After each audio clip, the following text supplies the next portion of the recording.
హెచ్చరిక, దైవజనుని హెచ్చరిక.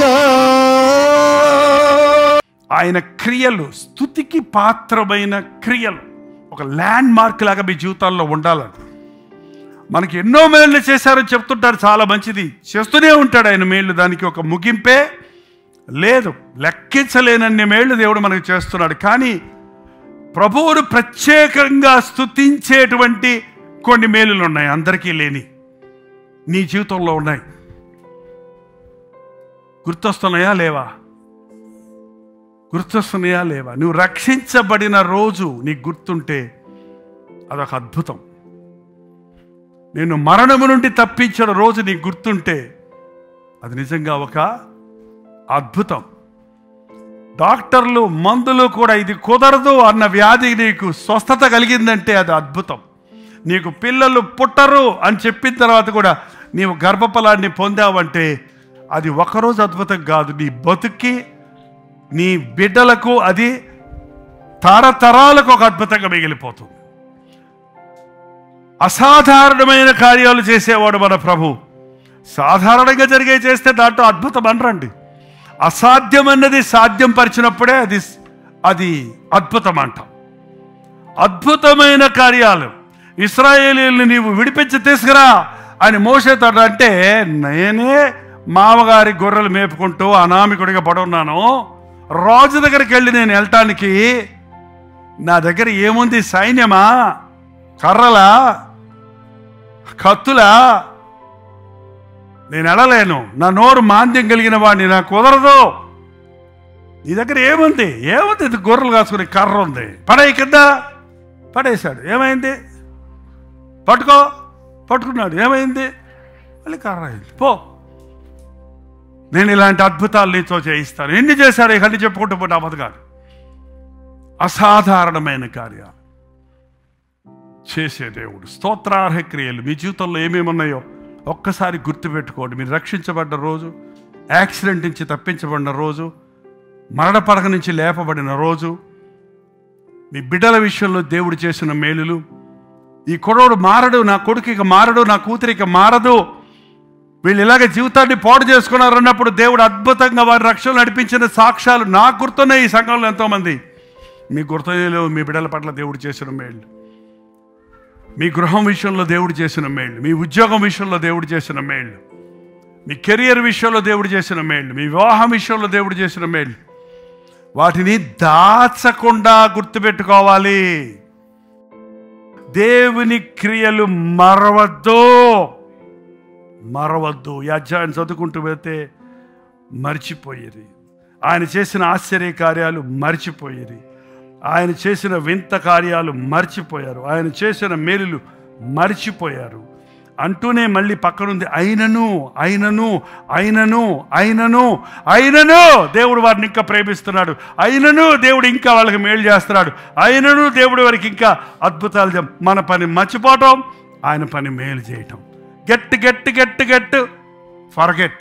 ఏమి చెప్పో అంటాం మనుషుడికి అలవాటు. తీసుకో ఏమి చెప్పో, పోలే తీసుకోవయ్యా, క్షమించాను పో. Give forgive. ఎంత మంచి దేవుడు అండి. బట్ ఒక టైం వస్తుంది, నువ్వు అడగడానికి కూడా నీకు అవకాశం దొరకదు. బతికున్నంత వరకే, నీలో జీవం ఉన్నంత వరకే నీ క్షమాపణ. నీవు అడిగితే ఇచ్చేది చచ్చిన తర్వాత కాదు. ఎప్పుడు చస్తామో మనకు తెలియదు. భయంకరమైన గుర్తులు చూస్తున్నాం. యుద్ధాలు రేగుతున్నాయి, ప్రపంచ యుద్ధంగా మారే పరిస్థితులు కనబడుతున్నాయి, భూకంపాలు కలుగుతున్నాయి, అక్రమం విస్తరించింది, అన్యాయం విస్తరించింది, ప్రేమ చల్లారిపోయింది. ఏర్పరచబడిన వారిని కూడా మోసగిస్తాడన్నమాట. విశ్వాసుల్లో నుంచే భ్రష్టులు బయటకు వస్తున్నారు, ప్రవక్తల్లో నుంచి అబద్ధ ప్రవక్తలు బయటకు వస్తున్నారు. క్రీస్తు విరోధి రెడీ అవుతున్నాడు. ఈ యుగ సమాప్తి, దేవుని ప్రభు రాకడ సమయం ఆసన్నంగా ఉంది. మనం ఏం చేయగలమో 5:30 అయినా 6:30 అయినా 7:30 అయినా 70 ఏళ్ళు వచ్చినా 80 ఏళ్ళు వచ్చినా చచ్చే వరకు నేను మాత్రం ఆగను. మీరు మళ్ళీ రాకపోయినా పర్వాలేదు, నాకు ఈరోజు మారిపోతే సరిపోద్ది. మారన్న పొండి పారన్న పొండి, రెండు దుకాణాలు, మధ్యలో లేదండి. అప్పుడం చూద్దామనే పాట లేదు, తర్వాత చూసుకుందామనేది ప్రభు దగ్గర వద్దండి. ఇదే అనుకూలమైన సమయం, ఇదే రక్షణ దినం. సో ఈరోజు దేవుడు చేసిన మేలులు గుర్తు చేసుకోండి. ప్రార్థన. మేము ఎన్ని లెక్క పెట్టుకుంటే లెక్కించలేనన్ని మేళ్లు మా జీవితాల్లో చేశావే. నీ మేలులు తలంచి నిన్ను స్తుతించుటకు సహాయం ఇచ్చే. అబ్రహామును అడిగినప్పుడు తన సొంత కుమారుని ఇవ్వడానికి వెనుదీయనట్టుగానే మేమును మా బిడ్డలు నీ బలిపీఠం మీద పెట్టడానికి వెనుదీయకుండా, మా బిడ్డలు నీ బలిపీఠం మీద పెడితే వారిని మేము పోగొట్టుకోము. తన ప్రాణాన్ని పోగొట్టుకునేవాడు నా నిమిత్తమై దాన్ని పొద్దుకుంటాడు, తన ప్రాణాన్ని కాపాడుకునేవాడు పోగొట్టుకుంటాడని చెప్పినట్లుగా అబ్రహాము బలి ఇచ్చాడు, కుమారుడిని తిరిగి పొందాడు అన్నది మా జీవితాల్లో మా బిడ్డల విషయాల్లో నెరవేరడానికి సహాయం చేయయ్యా. మా బిడ్డలు సాతాను సంబంధాలుగా మారకూడదయ్యా. మా బిడ్డలు ఎవరు నరకంలో తేలకూడదయ్యా. ఏ ఒక్కడు రక్షించడం నీకు ఇష్టం లేదనే కదా నీ సత్య సువార్తను మాకు అందించావు. ఆత్మస్వరూపిగా ఉన్న పరిశుద్ధాత్ముడా, భూలోకమంతటా ఆవరించగలిగిన, ఒకేసారి అన్ని స్థలములలో ఉండగలిగిన నీ కృపను బట్టి వందనములయ్యా.